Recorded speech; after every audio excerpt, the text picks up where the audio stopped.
Hi అండి, ఎలా ఉన్నారు? ఏం చేస్తున్నారు? మీ 75 డేస్ వెయిట్ లాస్ ఛాలెంజ్లో ఎన్ని రోజులు కంప్లీట్ చేశారు? కామెంట్ చేయండి. మీరు ఇంకా స్టార్ట్ చేయకుండా ఉంటే 75 డేస్ వెయిట్ లాస్ ఛాలెంజ్ అని మనం ఒక వీడియో అయితే చేశాను కదా. ఆ వీడియోలో నేను ఏమేమి రూల్స్తో అంటే ఏమేమి ఛాలెంజెస్ పెట్టుకున్నాము ఈ 75 డేస్ అన్నది అందులో నీట్గా ఎక్స్ప్లెయిన్ చేశాను. వెళ్ళి చూసేయండి. ఇంట్రెస్ట్ ఉంటే వాటిల్లో నుంచి మీకు నచ్చినవి పిక్ చేసుకొని వెయిట్ లాస్ జర్నీ ఈ రోజు నుంచే కూడా స్టార్ట్ చేసేయండి. నేనైతే రోజు వీడియోస్ ఎందుకు పెడుతున్నానంటే మీకు మీల్ ప్లాన్స్ నేను ఏం తీసుకుంటున్నాను అన్నది మీకు హెల్ప్ అవుతుంది కదా. అలాగే చిన్న చిన్న వర్కౌట్స్ కూడా చేస్తారు కదా అని చెప్పి నేను షేర్ చేస్తున్నాను. ప్లస్ నాకు ప్లస్ మీకు కూడా మోటివేషనల్గా ఉంటుంది కదా రోజు వీడియోస్ చూస్తే ఓకే మనము చేద్దాము అన్నట్టు.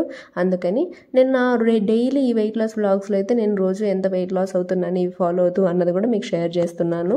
ఈరోజు అయితే నేను పొద్దున వాకింగ్కి వెళ్ళలేదు. ఇంట్లోనే కొంచెం పని ఉంటే కంప్లీట్ చేసుకొని తర్వాత డైరెక్ట్గా వర్కౌట్ స్టార్ట్ చేశాను. కొన్ని బేసిక్స్తో స్టార్ట్ చేసి వర్కౌట్స్ అయితే 45 మినిట్స్ కంప్లీట్ చేసేసుకున్నాను.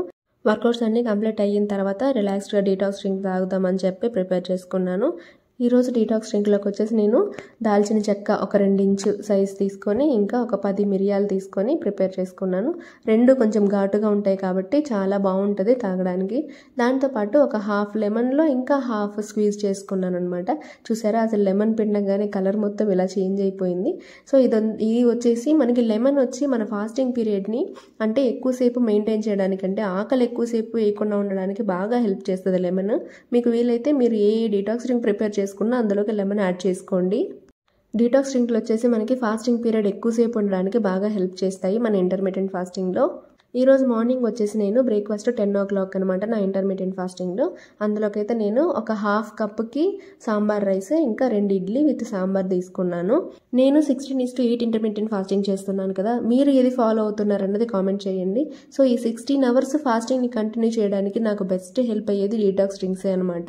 సో నేనైతే ఒక పొద్దున వర్కౌట్స్ అన్ని కంప్లీట్ అయిపోయిన తర్వాత 8 o'clockకి అట్లా తీసుకుంటాను డీటాక్స్ డ్రింక్. అప్పుడు నాకు ఇంకా 10 o'clockకి కదా నా ఫస్ట్ మీల్ ఉంటుంది. సో ఆ మధ్యలో 2 hours నేను ఈజీగా మేనేజ్ చేయగలను. కాబట్టి డీటాక్స్ డ్రింక్ మీకు ఇంతవరకు మీరు స్టార్ట్ చేయకపోతే తీసుకోవడానికి ట్రై చేయండి. మీరే చూస్తారు రిజల్ట్ అన్నది. అంటే మన ఫాస్టింగ్ని అంటే ఆకలి లేకుండా ఎక్కువసేపు కాపాడుకోవచ్చు మనము.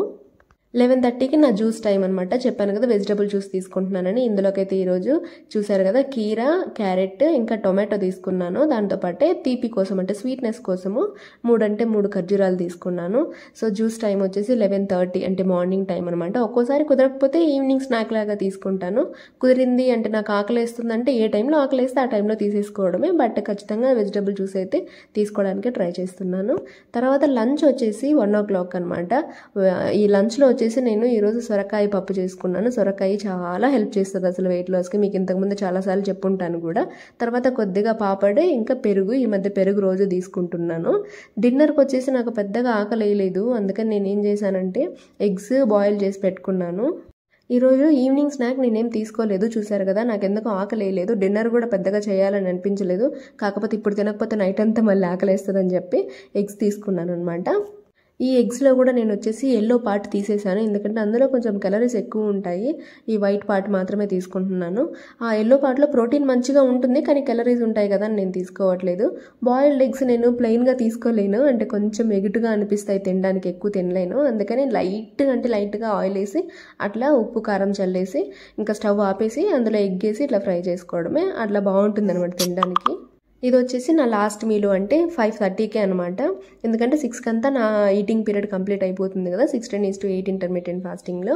తర్వాత 8 గంటల సోపే నేను తినాల్సింది. తర్వాత 16 గంటలు నాకు ఇంకా ఫాస్టింగే. తర్వాత ఏ ఫుడ్ తీసుకోను ఆ 16 గంటల సోపు. ఎలాగో మన నిద్రపోయే టైం సేవ్ అవుతుంది. ఇంకా మిగతా ఉన్నది 6 గంటల తర్వాత పొద్దున్న లేచిన తర్వాత 10 గంటల లోపల ఆ టైంలో కదా.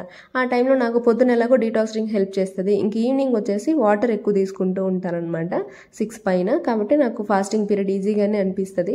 అదే కాకుండా నేను ఎప్పటి నుంచో చేస్తున్నాను కాబట్టి నాకు కష్టమేం అనిపించదు ఈ ఫాస్టింగ్.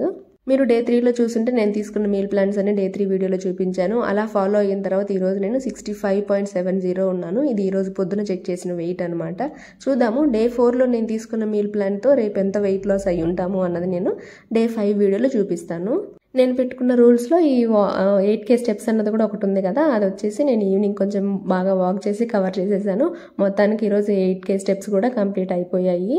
సో ఇప్పుడైతే ఈరోజు మొత్తానికి ఎన్ని క్యాలరీస్ తీసుకున్నానో చూద్దాము. నా టార్గెట్ వచ్చేసి 1500 కదా, అంటే నేను తెలుసు కదా నేను ఎందుకు 500 స్కిప్ చేస్తానంటే ఒక 300 అట్లా పెట్టేస్తాను పక్కన, మనకి తెలియకుండా ఏమైనా క్యాలరీస్ మిస్ అవుతాయి కదా అందుకని. సో నేను 1200 నా మ్యాక్స్ ఆ లోపలే తీసుకుంటాను అనమాట. సో ఈరోజు ఏమేమి తీసుకున్నానో అన్నీ ఇందులో నీట్గా పెట్టాను హెల్తీఫై మీ యాప్లో. సో ఇదనమాట నా మీల్ ప్లాన్. సో రేపు మళ్ళీ డే 5 వీడియోలో కలుద్దాం. Until then bye bye.